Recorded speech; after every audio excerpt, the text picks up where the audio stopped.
સ્થાનિક સ્વરાજ્યની ચૂંટણીના પડઘમ વાગી ચૂક્યા છે. જબરજસ્ત રાજકારણ ગરમાવાની શરૂઆત થઈ છે.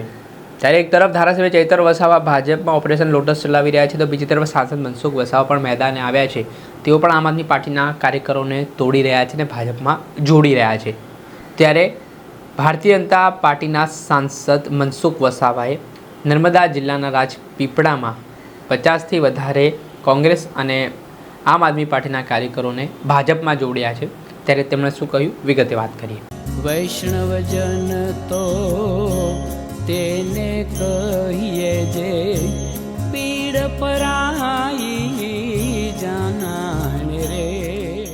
નમસ્કાર દર્શક મિત્રો, નવજીવન ન્યૂઝમાં આપનું સ્વાગત છે. હું છું ફૈઝાન. સ્થાનિક સ્વરાજ્યની ચૂંટણીને લઈને પક્ષમાં રહેલા અમુક નેતાઓની કાર્યકરોની નારાજગી સામે આવે છે. ટિકિટો માટે તમામ લોકો વાંછુક હોય છે, ઈચ્છા ધરાવતા હોય છે, પણ તેમને ટિકિટ મળતી નથી. તેના કારણે અન્ય પાર્ટીમાં તેઓ નસીબ અજમાવતા હોય છે ને આવી સ્થિતિ તમામ રાજકીય પાર્ટીઓમાં છે. હાલ ચૂંટણીનો માહોલ છે ને પક્ષ પલટાની સિઝન પણ ખૂબ પૂરજોશમાં ચાલી રહી છે. ત્યારે બીજી તરફ આ પરિસ્થિતિમાં કેટલાક નેતાઓ છે તેઓ પોતાની રીતે ઓપરેશનો ચલાવી રહ્યા છે અને પાર્ટીને મજબૂત બનાવી રહ્યા છે. વાત કરવી છે નર્મદા જિલ્લાની. આ જિલ્લો હંમેશા ચર્ચામાં રહ્યો છે. સાંસદ મનસુખ વસાવા અને ધારાસભ્ય ચૈતર વસાવાના નિવેદનબાજીના કારણે. ચૂંટણી હોય કે ના હોય, આ બે દિગ્ગજ નેતાઓ જ્યારે નિવેદનબાજી પર ઉતરે છે ત્યારે સમગ્ર ગુજરાતનો માહોલ તેઓ જે નિવેદનબાજીના કારણે નર્મદા જિલ્લામાં ગરમાવી દેવામાં આવે છે ને કેન્દ્ર સ્થાને આ બે નેતાઓ છે તે વારંવાર ચર્ચામાં રહે છે.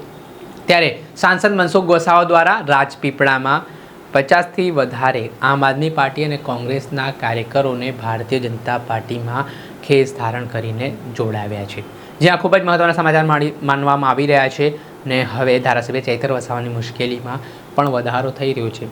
કેમ કે જે રીતે શરૂઆતના સમયમાં તેમની લોકપ્રિયતામાં જે ઉત્તરોત્તર વધારો જોવા મળી રહ્યો હતો, તેઓની જે આક્રમકતા જોવા મળી હતી, તેમને જેલ જવાનો વારો પણ આવ્યો હતો. પરંતુ છેલ્લા થોડાક દિવસથી ચૈતર વસાવા થોડા શાંત દેખાતા હોય તેમના વિસ્તારમાં, તેવી સ્થિતિનું નિર્માણ થયું છે. ને બીજી તરફ હવે સાંસદ મનસુખ વસાવાએ ચૈતર વસાવાના વિસ્તારોમાં ઓપરેશનો ચલાવવાની શરૂઆત કરી છે.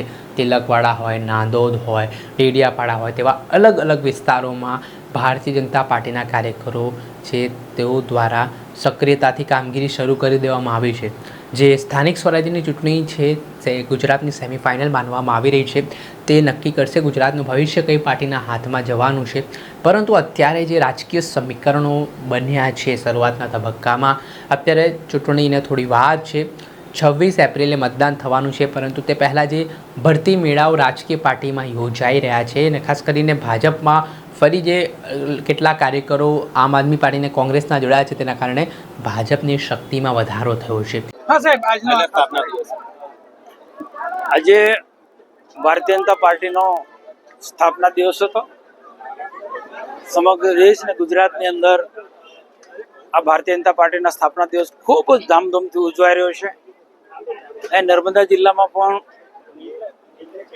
આવનારી તાલુકા પંચાયત, જિલ્લા પંચાયતની ચૂંટણીને ધ્યાનમાં રાખીને આ સ્થાપના દિવસ ઉજવવાનો ખૂબ વ્યૂહાત્મકપૂર્વક અમે પ્લાનિંગ કર્યું હતું. એટલા માટે કે ભારતીય જનતા પાર્ટી કયા સંજોગોમાં ઉદ્ભવ થયો, કયા સંજોગોમાં ઉદ્ભવ થયો, એનો મુખ્ય ઉદ્દેશ્ય શું છે, પાર્ટીની વિચારધારા શું છે, અને જે સરકારો જે છે એ સરકારો કેવો પારદર્શક વહીવટ આપી રહી છે. અને સાચા અર્થમાં ભારતીય જનતા પાર્ટી તાલુકા હોય, જિલ્લો હોય, વિધાનસભા હોય કે લોકસભા હોય, એમાં સભ્યપદ લીધા પછી એને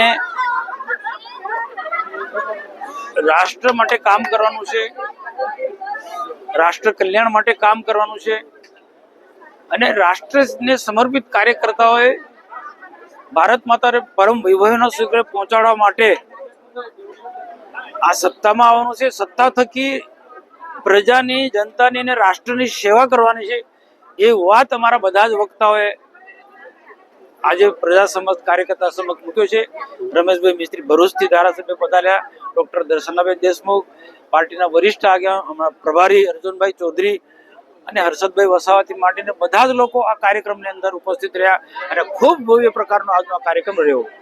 ત્યારે હવે આ આગામી દિવસોમાં ધારાસભ્ય ચૈતર વસાવા માટે પણ પડકાર માનવામાં આવી રહ્યો છે. જોવાનું રહ્યું કે હવે ધારાસભ્ય ચૈતર વસાવા શું રણનીતિ ઘડે છે, કઈ ચાલ ચલે છે? દર્શક મિત્રો, આવા જ નવા વિડીયો સાથે આપને માહિતગાર કરતા રહીશું, એટલે નવજીવન ન્યૂઝ જોતા રહો.